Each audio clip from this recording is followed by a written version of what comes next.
Hello, this is Willie from the Ozarks. January 14th, God did not create a meaningless world. We're going on from yesterday, which was a meaningless world in gender sphere. But today, God did not create a meaningless world.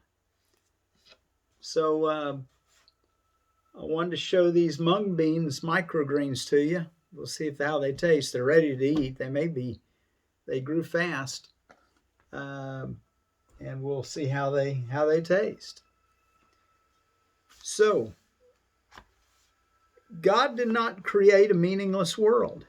The idea for today is, of course, the reason why a meaningless world is impossible.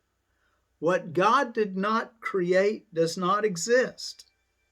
What God did not create does not exist. And everything that does exists as He created it.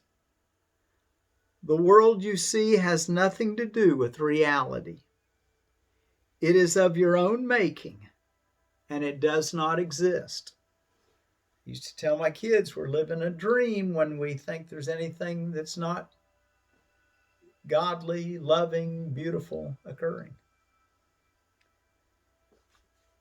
Paragraph 2. The exercises for today are to be practiced with eyes closed throughout. The mind-searching period should be short, a minute at most. Do not have more than 3 practice periods for today's idea unless you find them comfortable. If you do, it will be because you really understand what they are for. Paragraph 3. The idea for today is another step in learning to let go the thoughts which you have written on the world and see the Word of God in their place. The early steps in this exchange, which can truly be called salvation, can be quite difficult and even quite painful. Some of them will lead you directly into fear. You will not be left there. You will go far beyond it.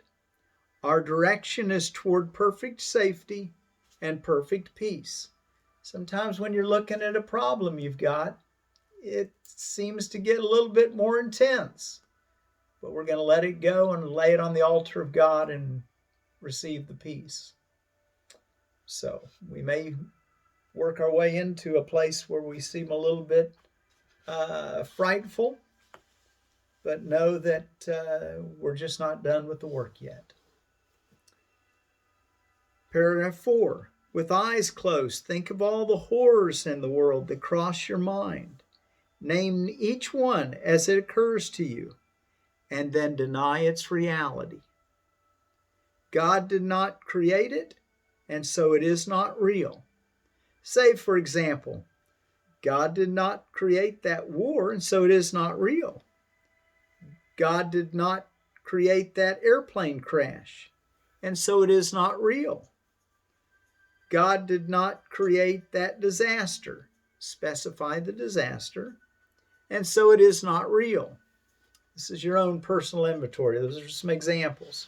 Paragraph 6. Suitable subjects for the application of today's idea also include anything you are afraid might happen to you or to anyone about whom you are concerned. In each case, name the, in quotes, disaster quite specifically. Do not use general terms. For example, do not say, God did not create illness, but God did not create cancer or heart attack or whatever may arouse fear in you.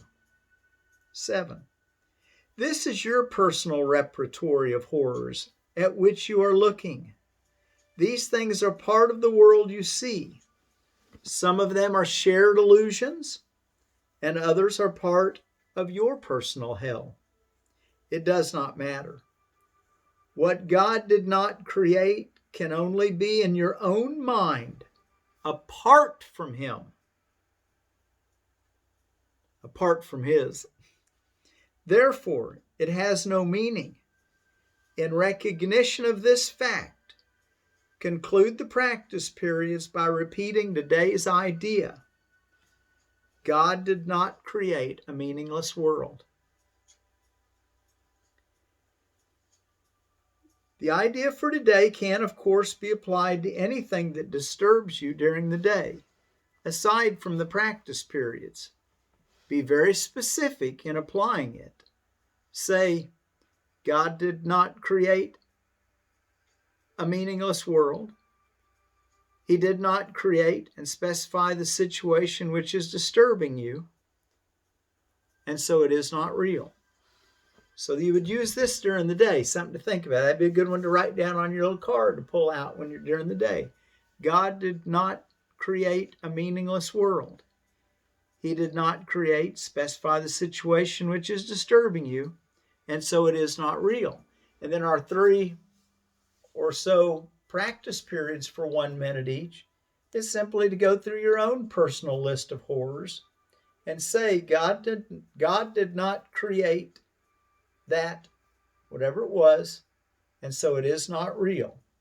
And after you've done that for a minute, end by saying, God did not create a meaningless world. And I mentioned you could use bird seed for making sunflower seeds, sprouts, and microgreens. I tried that as an experiment. I don't know if I'd actually advise it unless you are without any food at all. I was kind of trying to make sure that it was a survival type situation, food.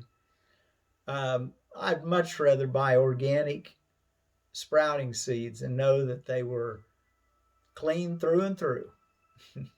Little plus for organic farming, which will be the way we're going to all have to turn to.